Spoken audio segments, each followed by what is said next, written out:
मैं पी.एन. कुशवाहा, शासकीय उत्कृष्ट विद्यालय विदिशा, कक्षा 10, विषय हिंदी विशिष्ट। पिछली बार हमने गद्य की विधाओं के संबंध में पढ़ा था कि गद्य की विधाएं कौन कौन सी होती हैं। आज हम उन्हीं विधाओं का विस्तार से परिचय पढ़ेंगे। नाटक ये गद्य की एक विधा है। तो नाटक क्या है?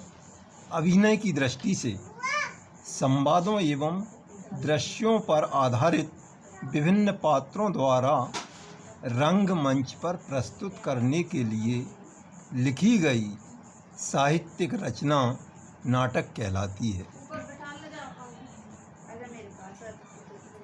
जैसे नाटक जयशंकर प्रसाद जी के द्वारा रचित नाटक कामना, स्कंदगुप्त, चंद्रगुप्त इत्यादि नाटक है। दूसरी गद्य की विधा है एकांकी। तो एकांकी क्या है? एकांकी साहित्य की नाट्य प्रधान लोकप्रिय विधा है जो मानव जीवन के एक पक्ष, एक चरित्र और एक उद्देश्य की कलात्मक अभिव्यंजना है। जैसे नाटकों में रामकुमार वर्मा का दीपदान, उदय शंकर भट्ट का नए मेहमान। तो ये एकांकी हैं, नए मेहमान। इसी प्रकार गद्य की विधा है कहानी। अब कहानी क्या है? कहानी वह गद्य रचना है जिसमें किसी घटना, चरित्र या मानवीय व्यवहार के किसी विशिष्ट पहलू को कलात्मक ढंग से प्रस्तुत किया जाता है। जैसे प्रेमचंद जी की कहानी है कफन, ईदगाह, पंच परमेश्वर इत्यादि। ये कहानियाँ प्रेमचंद जी की कहानियाँ हैं। तीसरा है उपन्यास।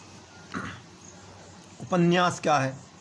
तो उपन्यास युग की गतिशील पृष्ठभूमि पर सहज शैली में स्वाभाविक जीवन की पूर्ण झांकी प्रस्तुत करने वाला गद्य काव्य उपन्यास कहलाता है।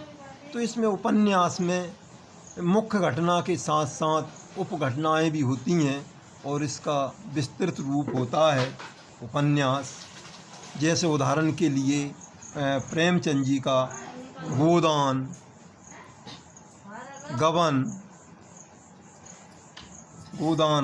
निर्मला इत्यादि ये प्रेमचंद जी के उपन्यास हैं। अब निबंध। तो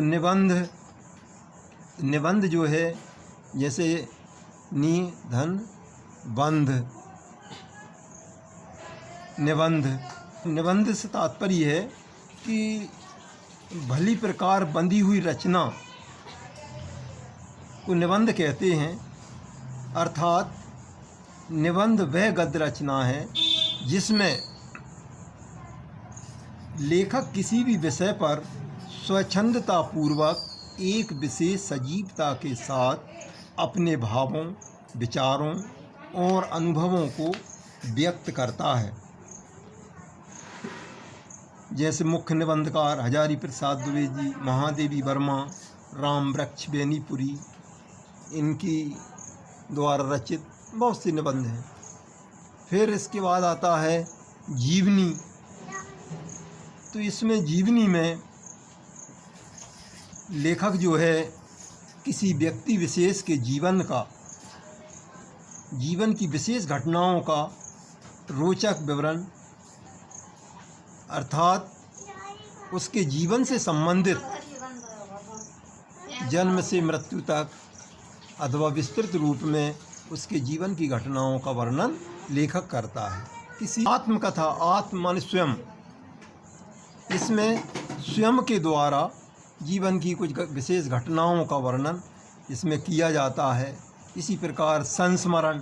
तो संस्मरण भी विशेष घटनाओं का रोचक वर्णन स्वयं अथवा व्यक्ति विशेष के जीवन की घटनाओं का चक विवरण संस्मरण कहलाता है। तो इस प्रकार ये गद्य की विधाएँ हुई। अन्य भी और भी गद्य की विधाएँ हैं जिनको हम क्रम से अगले कालखंड में समझेंगे। धन्यवाद।